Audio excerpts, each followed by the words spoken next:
Najaf مقام بلند کو کہا جاتا ہے۔ نئے کا مطلب بحر اور جف کا مطلب خشکی ہے۔ نجف کے قدیمی نام غری اور زہر الکوفہ بھی ہیں۔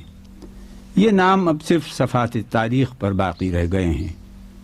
نجف کی ایک خصوصیت یہ بھی ہے کہ یہاں کبھی غیر اللہ کی عبادت نہیں کی گئی۔ نجف 4 حصوں میں منقسم ہے اور اس کی بنیادی خصوصیات بھی 4 ہیں۔ 1 مرکز میں امام علی کا روضہ، 2 نجف کی دانشگاہیں مدارس، 3 نجف کے علماء، 4 نجف کے کتب خانے۔ ان تمام خصوصیات و خوبیوں کا محور امام علی ابن ابی طالب ہیں جو اس سرزمین پر آرام کر رہے ہیں۔ آپ اس معمورہ عالم کی وہ عظیم منفرد شخصیت ہیں جن کی عظمت و بلندی، جامعیت، ہمہ گیری کے سب معترف ہیں۔